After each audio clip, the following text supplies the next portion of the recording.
First time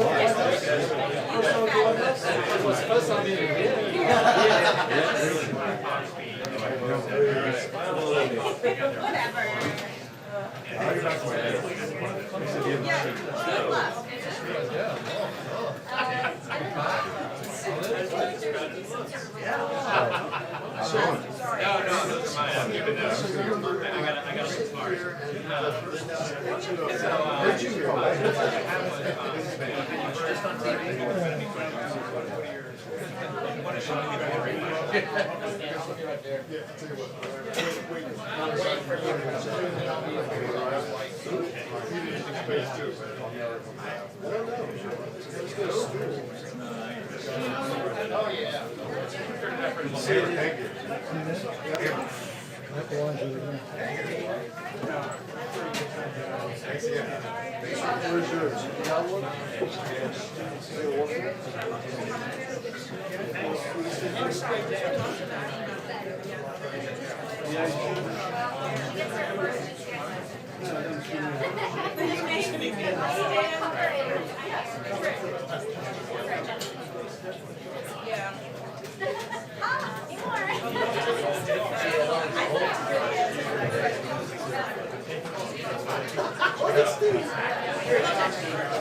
Nice piece.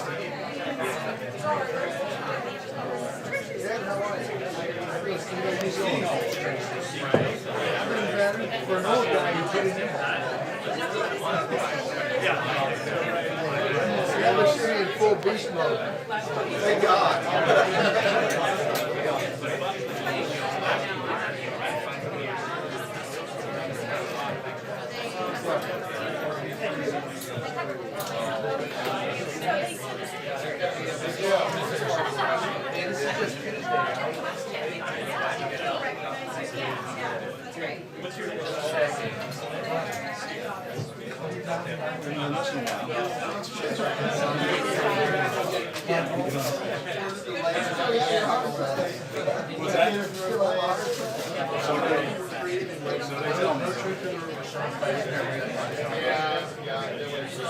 Well, yeah.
Martha, did we take care of yours? Did we take care of you? Sure. Have people coming in. There you go. It can probably go back a bit, but just going out. You're not in yet? You're not in yet? You want to go forward?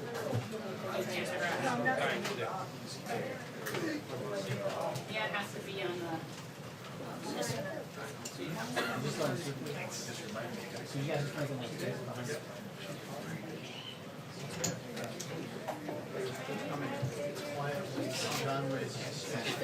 Thank you, Sam. You know, as...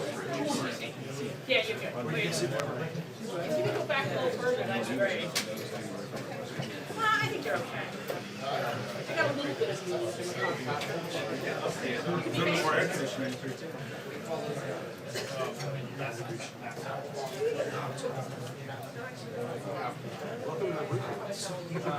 I bought it. You know what they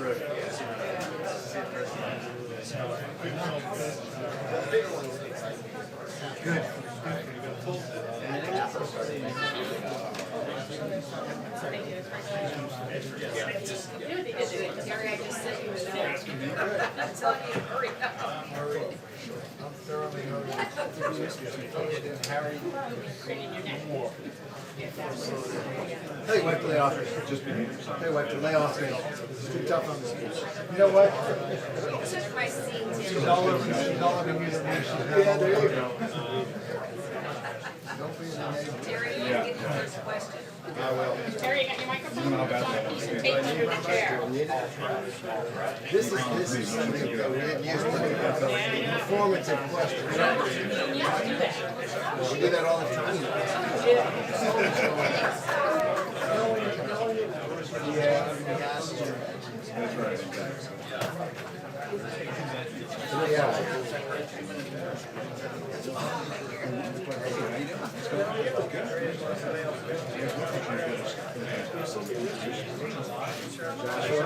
Got a big scoop. Josh, I know. John Bolton's out. What? Reader Josh Johnson. Thank you, Josh. Thank you, Josh. The Patriots just signed. The Patriots just signed John Bolton. Yeah, one year ago. So much.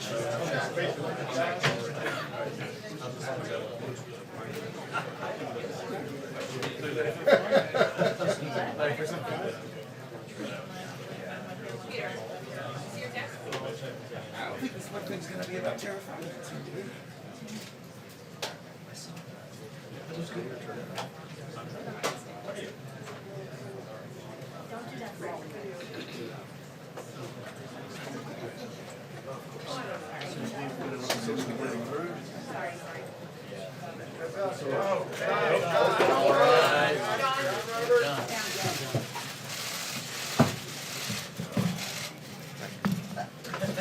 You don't want to do it alone?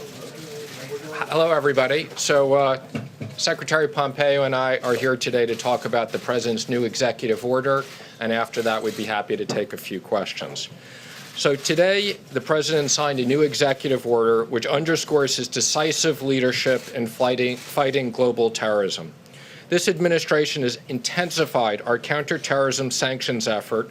We've designated more than 230 individuals and entities in 2018, the most designation of any year in the last 15 years. The new executive order, modernizing sanctions to combat terrorism, which was signed today, greatly enhances our ability to identify, sanction, and deter perpetrators of terrorism worldwide. Among other provisions, the EO allows the U.S. government to better target terrorist group leaders, provides new tools to pursue individuals who participate in terrorist training, authorizes secondary sanctions on foreign financial institutions that have knowingly conducted or facilitated significant financial transactions with sanctioned persons, and targets those actors for on behalf of specially designated global terrorists. Utilizing this new executive order, today Treasury sanctioned over 24 individuals and entities from 11 terrorist groups. Specifically, we have leaders, operative, and financiers from over 11 terror organizations, including Iran's Quds forces, Hamas, ISIS, Al-Qaeda, and their affiliates. The government has taken more action than we ever have before. The U.S. Treasury is enhancing our efforts to deny terrorists access to the U.S. financial system. We will continue to make sure that the security of the United States and to protect innocent people from becoming victims of terrorist attacks.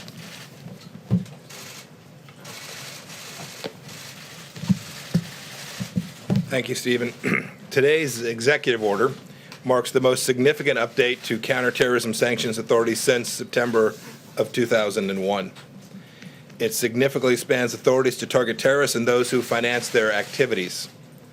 Specifically, today's action amends Executive Order 13224 by adding clauses that allow the Departments of State and Treasury to first directly target leaders of terrorist groups and their associated entities without having to tie terrorist leaders to specific acts.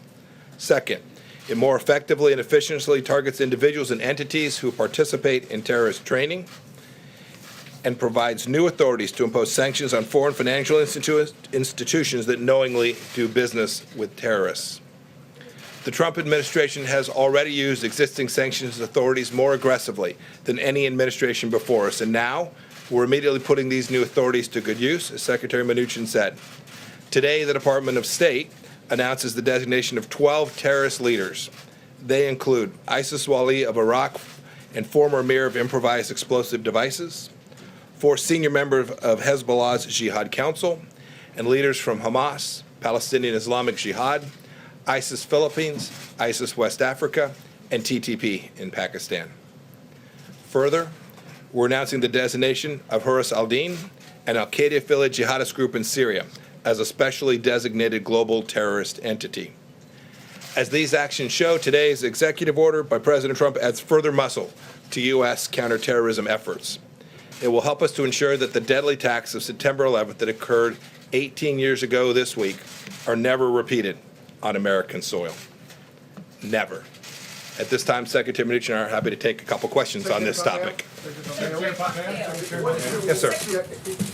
Did John Bolton get fired, or did he quit, and did he leave the White House because he disagreed with you in particular over talks with the Taliban?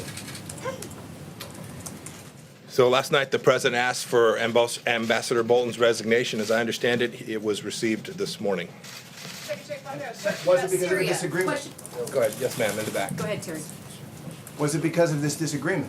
I'll leave to the president to talk about the reasons he made the decision. But I would say this: the president's entitled to the staff that he wants at any moment. This is a staff person who works directly for the president of the United States, and he should have people that he trusts and values and whose efforts and judgments benefit him in delivering American foreign policy. It's what, as cabinet member, Secretary Mnuchin and I try and do each and every day. And when the president makes a decision like this, he's well within his rights to do so. Secretary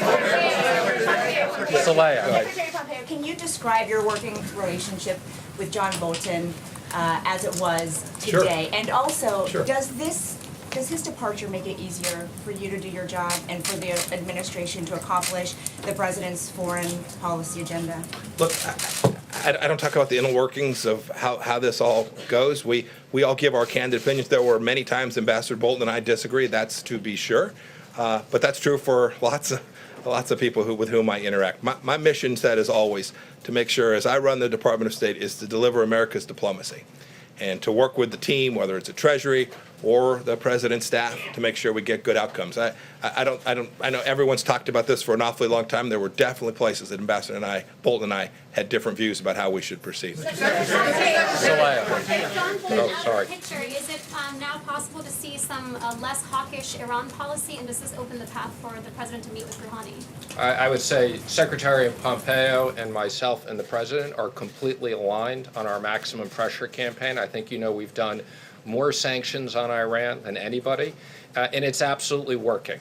Now, the president has made clear he's happy to take a meeting with no preconditions, but we are maintaining the maximum pressure campaign. Go ahead.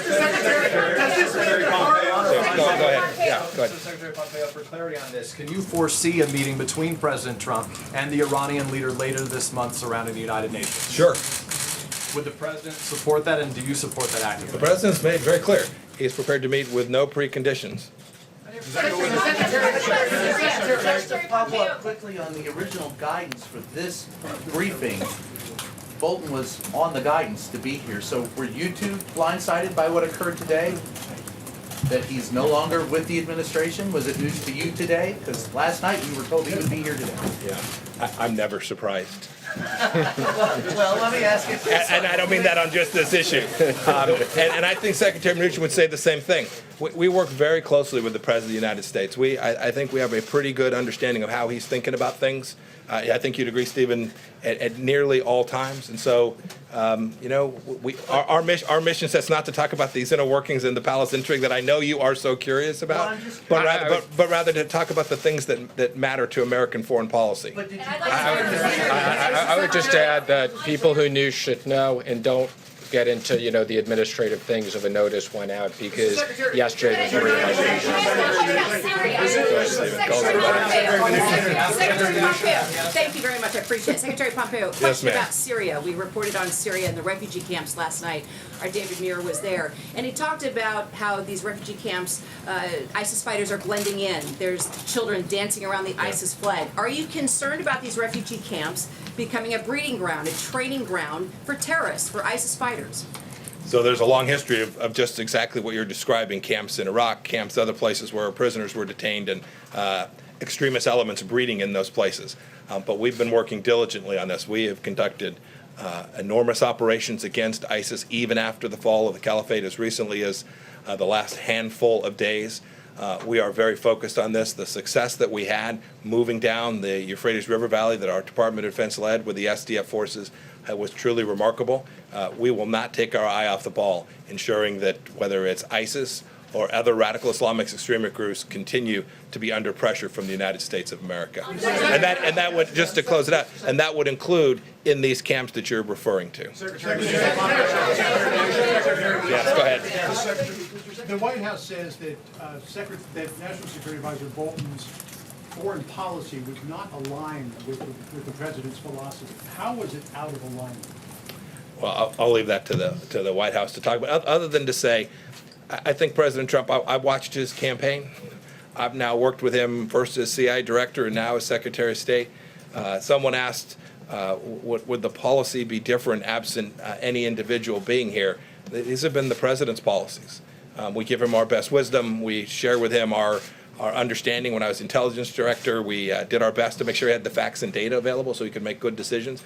But I don't think any leader around the world should make any assumption that because someone of us departs, that President Trump's foreign policy will change in a material way. But I would just, the one thing I would just say, follow up, because the president's been very clear on this. The president's view of the Iraq war and Ambassador Bolton's was very different. The president's made that clear. Yeah, go ahead. Sure, way in the back. Yes, ma'am. Venezuela, thank you so much, Mr. Secretary. Are you planning to impose tariffs on Mexico if they don't continue with the immigration plan? So we're looking forward to our meeting with Foreign Minister Brard here in just a little bit. We're going to talk about the progress that's been made, which has been substantial and real and material and has made America more secure. But at the same time, we know there's still work to do, and we're going to talk about how best we can jointly deliver that. We are deeply appreciative of what the President of Mexico and the Foreign Minister have done to increase the capacity to deter migration into the United States. And you can see the numbers have improved substantially. But we also know, A, it needs to be sustained, and B, we've still got real work to do.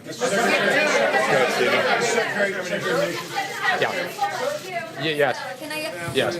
On Venezuela, we know that Ambassador Bolton was trying to keep up the pressure in Venezuela in the picture, and we know that Ambassador Bolton and President Trump disagree on many things regarding to Venezuela. What can we expect now with the departure of Ambassador Bolton? I think, the Treasury Department and the State Department have been incredibly active on sanctions. Everything we do is in consultation with the State Department. Again, we have a massive sanctions program that's working. But I would just add, we are concerned about the people there and what's going on in the humanitarian crisis, and I know the Secretary has worked with their neighbors extensively. Is this national security team a mess? Absolutely not. That's the most ridiculous question I've ever heard of. We've had three national security advisors in 3 years. Let me just say, the national security team, which is what you asked, consists of the National Security Advisor, the Secretary of Defense, the Secretary of State, myself, the Chief of Staff, and many others. Can So, you disagree with the president? of course. Yeah. I'm sorry. I'm sorry. It says, well, we'll take one more. Yes, ma'am, in the red. Yes. Sir, there were reports this week that the CIA had to pull a top Russian asset out because of concerns that his identity could be exposed. Under which administration was this source burned, and is there currently an investigation into how his identity got leaked to the media? Yeah, I've seen that reporting. The reporting is materially inaccurate. And you should know, as the former CIA director, I don't talk about things like this very often. It is only the occasions when there's something that I think puts people at risk, or the reporting is so egregious as to create enormous risk to the United States of America, that I even comment in the way that I just did. And I won't say anything more about it. I know the CIA put out a statement. Suffice to say that the reporting there is factually wrong. Thank you, everybody. What about the United Nations General Assembly? Was the president aware of it? Does Bolton's departure make UN General Assembly harder or easier? God almighty.